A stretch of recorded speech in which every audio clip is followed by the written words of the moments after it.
Yes, the sound of new 7.4 series logic in a tube. What? I don't even care how weird I am, that just gets me excited.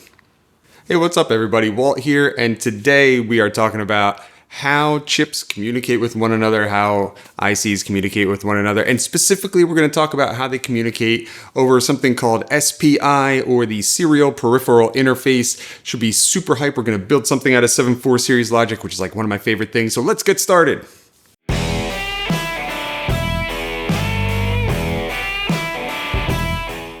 If we're going to spend the day talking about how digital components communicate with one another, then we might as well set up just exactly what the problem is in the first place. Like, why do we need SPI at all? So first, let's imagine a setup where we have a digital microcontroller and we have that hooked up to a temperature sensor of some sort. Let's call it an 8-bit temperature sensor. And all that means is that the temperature sensor is going to return some value between 0 and 255, and that value is going to represent a temperature. And like presumably when we got the temperature sensor, we knew what its range is, so we know what each value would actually correspond to. The datasheet will have some sort of calculation that you can do to translate the output number into an actual temperature. In binary, an 8-bit number is 8 digits long, so we need to somehow communicate 8 different digits from the temperature sensor to the microcontroller. And now the easiest way to do that, and the thing that you might think of right away, is okay, well, we'll just hook up 8 different pins between the temperature sensor and the microcontroller,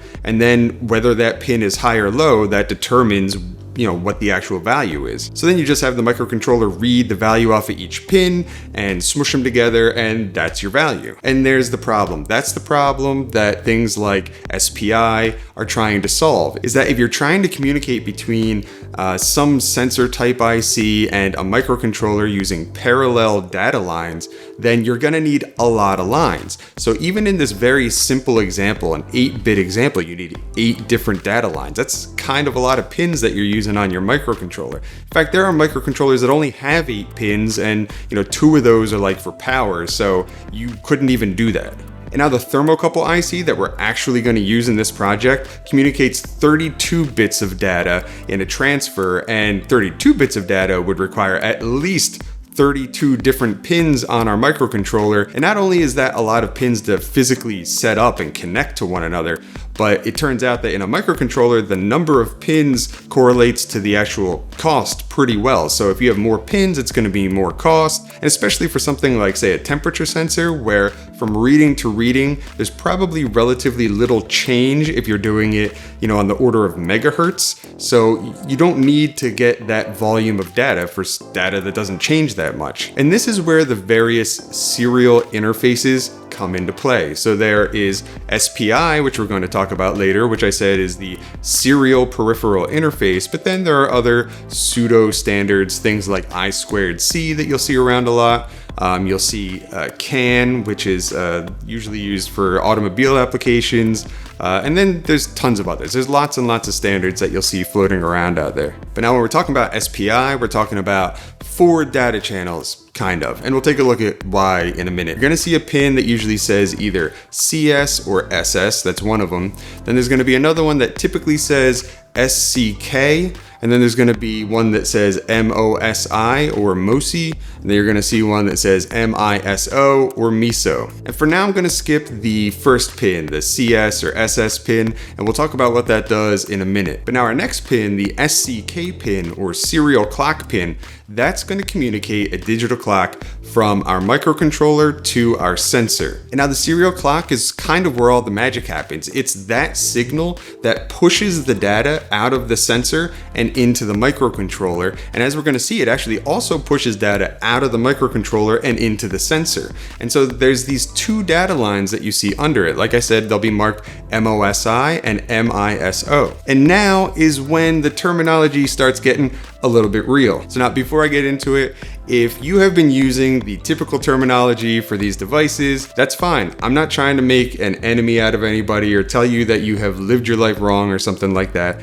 But it is definitely true that there are plenty of people who feel very uncomfortable around the terms that you typically use for these devices. And that's because the M and the S in these 2 terms stand for master and slave.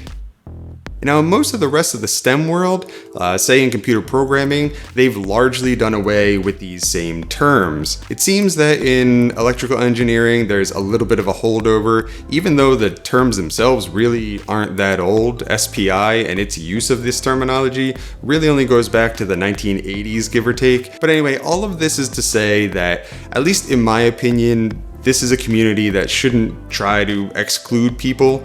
If you're not white, or if you have ancestors, relatives that were subject to actual slavery, these kind of things can make you feel very uncomfortable.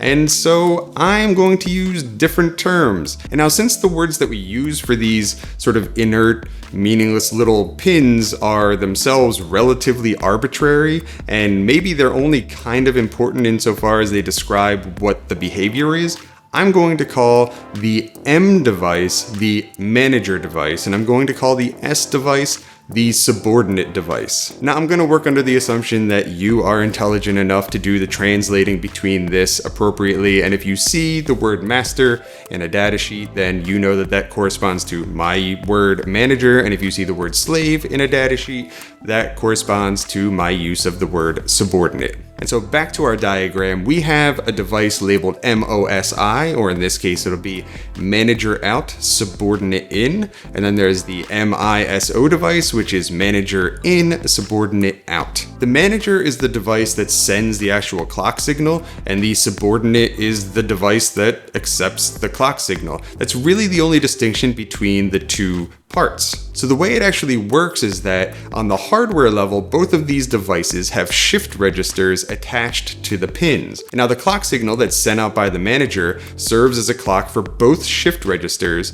and they'll shift out their data on the transition of each clock cycle.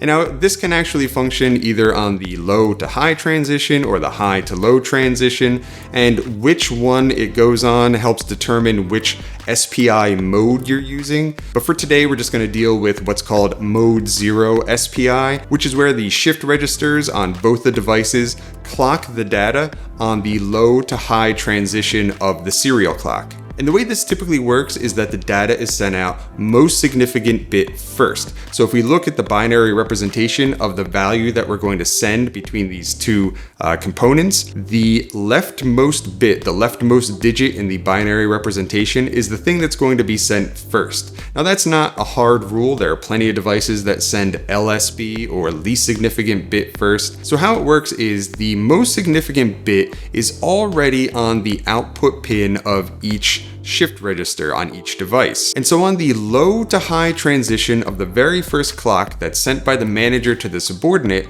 that bit of data gets clocked into the shift register of the other device. And that shifting in also moves all the data that was already in the shift register over by 1 bit. And so now, if before that transition we had bit 7 set up on the output of each shift register, now we're seeing bit 6 set up on the output of each register. And so now, we go through to the next clock cycle, and on the next low to high transition, that bit gets clocked into the other device's shift register. And then this process just keeps going. So it just repeats on each clock cycle. So we send 8 clock signals, and after the 8th clock signal, we've sent 8 bits of data. And so that's it. This is how you would send 8 bits, or a single byte, between two different devices using SPI. It's pretty simple. But now what about that other pin, that CS or SS pin? So that stands for chip select, or subordinate select. And in this case, what happens is we can have more than one sensor hooked up to our microcontroller. So let's say, for instance, that we had 2 different temperature sensors hooked up to our microcontroller. One of them, maybe it was measuring the temperature outside, and the other one was measuring the temperature inside. So how does the device know which one to talk to? If we wanted to set both of these up independently, we would need a clock, a MISO, and a MOSI pin for each device, which would be 6 different pins. But using the chip select pin, we actually only need need one extra pin to set up this new device. So now we only have a single serial clock pin, serial out pin, and serial in pin on the microcontroller.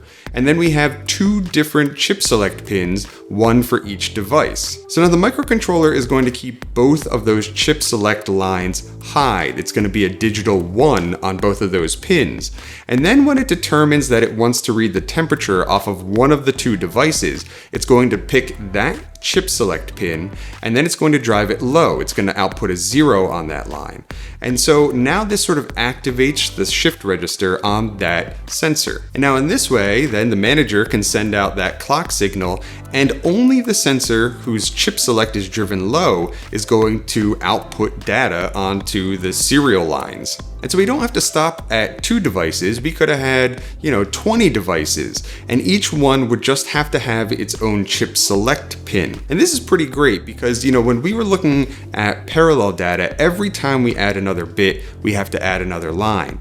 But for SPI, we only need 3 pins to start with, a clock, a serial in, and a serial out pin, plus a single chip select pin for each different device we want to talk to. So if we have n devices, we only need n plus 3 pins. And for the most part, that allows us to use very few pins on the microcontroller, which is a good thing. If you've ever tried to, do a project with the microcontroller, you know that you need to conserve those pins as much as possible. All right, so now the very exciting part, let's set up our own serial peripheral interface using some 7.4 series logic, and in particular, one of my favorite 7.4 series ICs, which is the 74299. It's extremely underutilized, and I understand why, but in a home lab, it can be one of the most versatile chips there is, and so I have tons of them. I use them all the time. And before we go on, if you do not know about 7.4 series logic, then A, I feel bad for you, but B, go check out Ben Eater's YouTube channel. It's fantastic, and he sort of takes a step-by-step approach to introducing 7.4 series logic. I'm gonna link it in, here and down below. And if you don't know anything about 7.4 series logic, it's a great place to start. I highly recommend it. He actually builds an entire 8-bit computer out of nothing but 7.4 series logic and a 555 timer, I think, or a handful of 555 timers. But for our purpose, we are going to use, like I said, one of my favorite classic chips, the 74299. Now this is a replacement if you've been around a while and you've done projects with 74595 or 74165 chips, which are, I guess respectively, they're serial in, parallel out, and parallel in, serial out.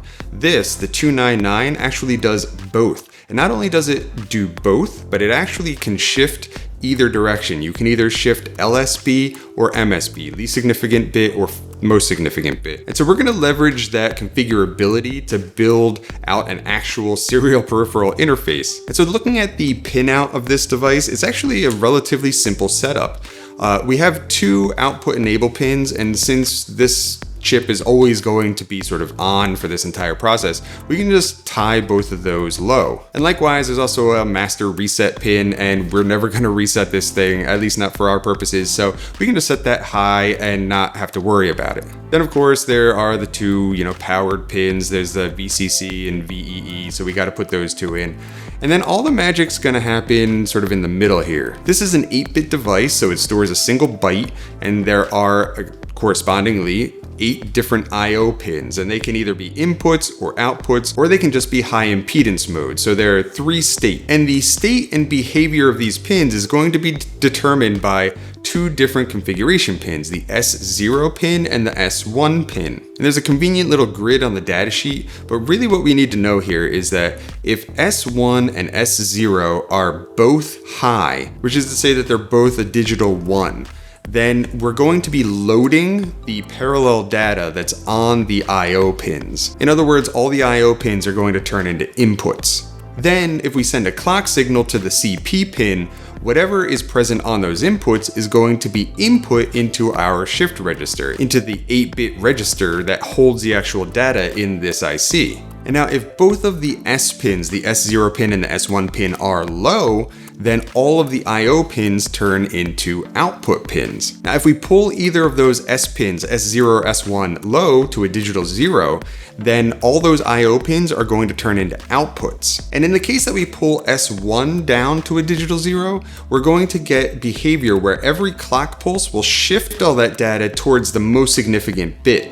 And likewise, if we were to pull the S1 pin low, then that would give us the opposite behavior. All of the data in the shift register would start moving towards the least significant bit. And also, since the I/O pins are now outputs, we can actually see what's present on them. Then there are these 4 other pins. There's a Q0 and a Q7 pin, and also a DS0 and a DS7 pin. The Q pins serve as sort of the serial out for the shift register. So if we have it set up so that everything's going to shift towards the most significant bit, then the Q7 pin is going to give us the 7-bit. Likewise, if we have it set up for least significant bit, then the Q0 is going to give us the output in least significant bit, which leaves the 2 DS pins as our serial in pins. So if we'd like to communicate data back into the shift register, that's where we would do that. And of course, if we're shifting out the 7th bit, then we should be shifting in the 0 bit. And if we're shifting out the 0 bit, then we should be shifting in the 7 bit.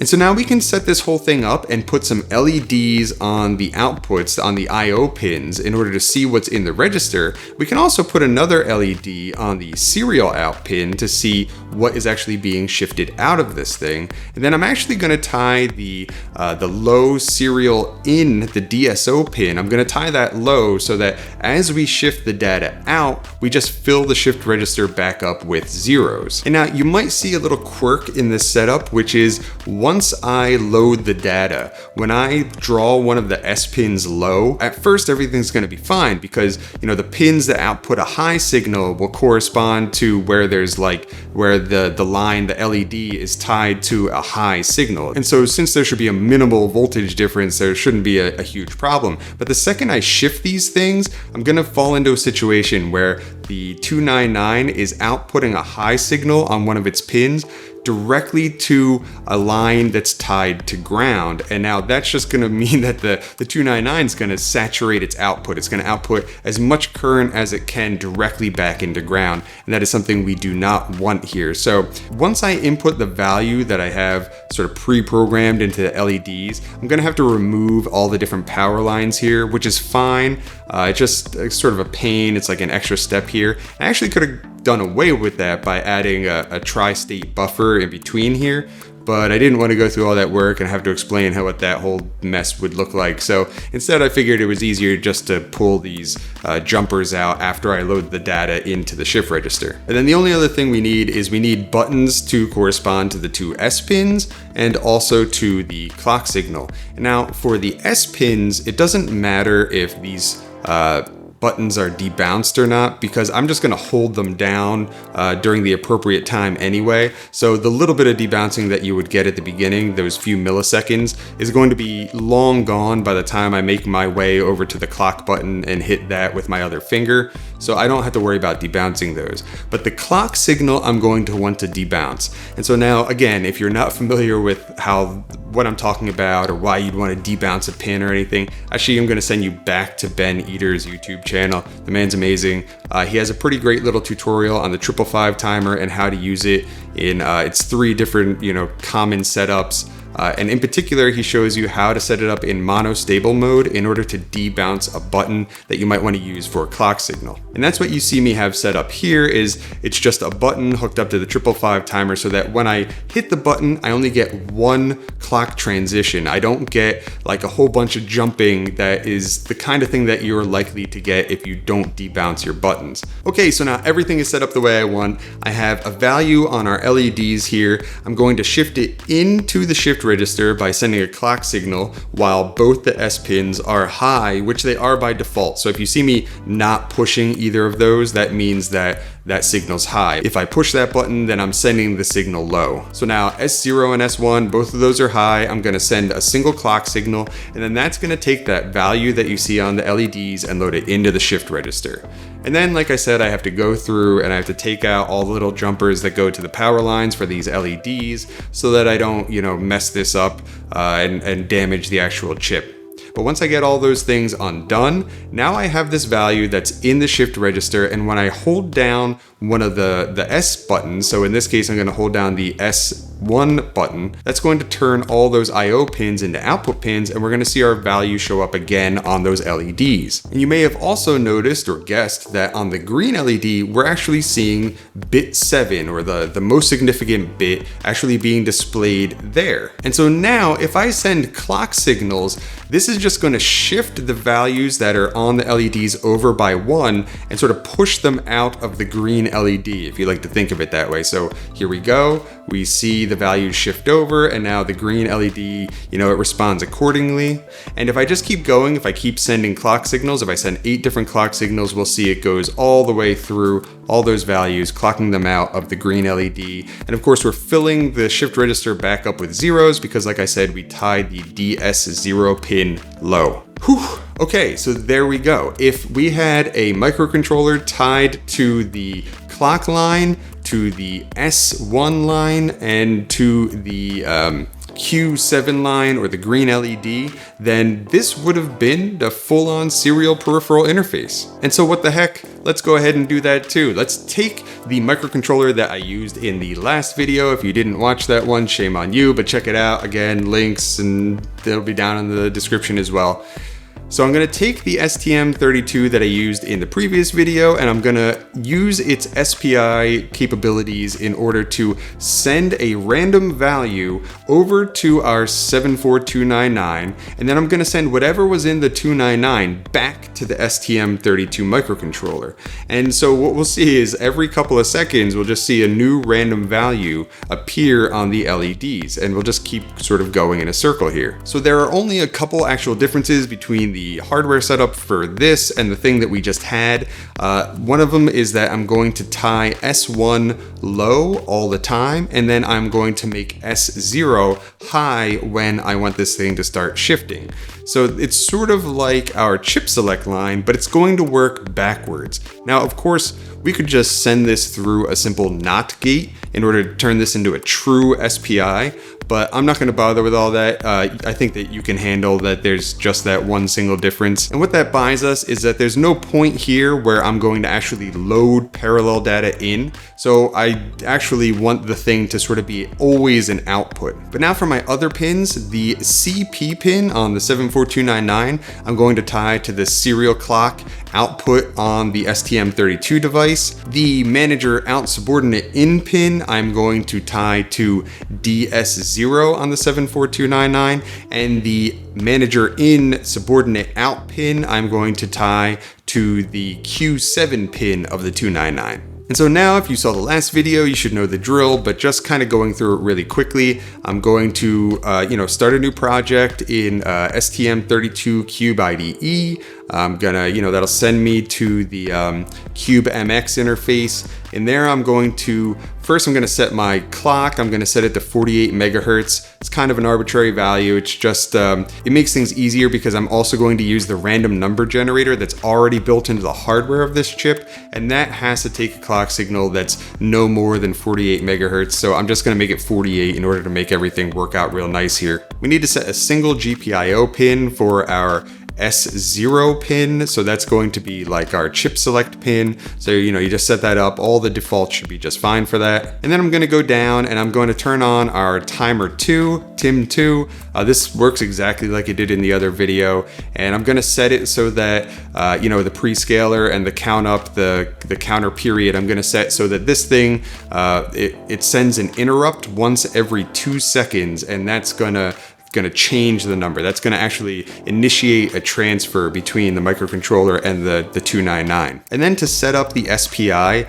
the data sheet for the Nucleo 32 board, I think has a little typo in it. And if you just turn on SPI 1 in the connectivity section of Cube MX, it sets up the wrong pins, or it sets up pins that are different from the ones that it says are the SPI1 pins on the datasheet. So what I did is I just enabled those pins from the datasheet, which is the PB SPI1 pins. I just set those up individually in CubeMX, and then that automatically turns on the SPI1 interface using those pins, and then that gets it to work correctly. And then I'm just gonna go into that, and I'm gonna change the clock divider so that, you know, this thing works at a reasonable rate. It'll actually work fine up to 12 megahertz. And the data sheet sort of bears that out. And if we actually had slightly higher voltages, we could run this even faster. And now I didn't really mention it, but this is one of the great advantages of SPI over some of the different interfaces like I2C, is that it can go very quickly. In fact, it's good enough that you can stream music through it, and you can transfer things very, very fast, especially if you use the DMA on this chip, which if you don't know what that is, we'll get to it in a different video, but just know that SPI can run very, very fast. So I'm gonna set it in this case for 6 megahertz or 6 megabits a second. And I think that that's more than fast enough for what we're doing here. It's more just to prove that we can do it than it is to, actually transfer information quickly. And once we have all that stuff set up, the only other thing we want to turn on is the random number generator. That's the RNG, which you can find down here in CubeMX. And all you have to do is enable that, and then it'll be on and ready to go. Now the rest of our setup in terms of code is going to look a lot like that last project. And I will put the code up online on GitHub, and I'll link it down below in the description. So make sure you check that out if you want to read through the code. But this is going to be very, very simple. We're going to have the same sort of setup we had last time, where every time we increment our T variable, which stands for time, this thing is going to actually do an SPI transfer. And so we have like our if T is different than T old, do something. And what the something is in this case is we're first going to get a random number, a random 32-bit number out of the random number generator. Then we're going to pare that down. We're going to truncate it down to 8 bits. And then we're going to send that 8 bits to our 299. And at the same time, we're going to read the 8 bits out of the 299 into a different variable. And so you can see all that set up here. I'm using the HAL libraries, the hardware abstraction layer API, in order to do all that work. We could do this like right on the registers themselves, but we're not really there yet, and that'll be sort of a slow process for us. And for now, this is totally fine for our purposes. These functions work well enough. And you can see the setup here. We read the random number, we truncate it into an 8-bit variable, and then we pull the chip select pin, or the S0 pin, high. Again, this is the opposite of the typical process for doing an SPI transfer, but I think you can make the mental adjustment if you want to use a real, SPI interface like on a sensor or something.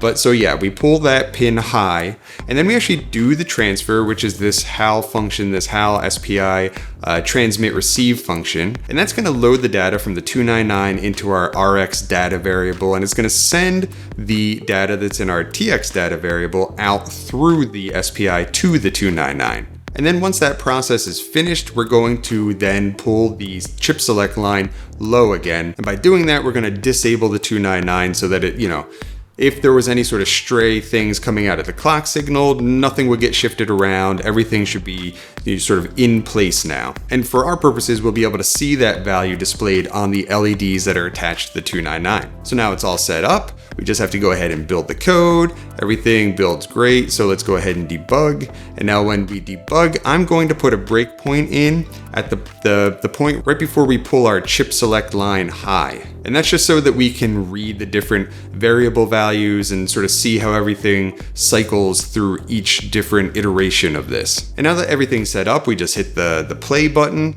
and sure enough, we see that we have, some data in our transfer data variable that gets sent over to the 299, which then outputs that data on the LEDs. And the STM32 reads in the data from the 299 into the received data variable. And right now that's meaningless because we've only done this once. But now next time we do it, it's going to send us back the data that we sent to it the first time. So if we go ahead and hit play again, we're going to see that happen, and everything works out just the way it should. The LEDs show the value correctly, and we have ourselves a perfectly good working SPI. And now, at the risk of belaboring the point, I'm gonna do one more thing, and that is I'm gonna set up the oscilloscope. I'm gonna, let this thing run a little bit, and then we'll take a look at some of the data as it cycles through, and you'll see that it looks exactly like the timing signals that you see in the data sheets for devices that work, via SPI. And so here we are. You can see I've captured a frame of the data, which is to say I've captured one single transmit and receive cycle. You can see here the chip select line. I actually have it inverted so that it looks like, an actual SPI transmission. I just did that on the oscilloscope. You just knot the signal in order to get it to go that way. But then checking out the actual signal, everything looks perfect. We see the clock signal and we see the data being set up for each different, clock as it transitions from low to high. Everything works just the way we expect it. I can enable the decoder on this oscilloscope and it'll actually tell me what the data was, so we could then verify that in the debugger to make sure that everything was looking the way it was, or with the LEDs to make sure that it's good.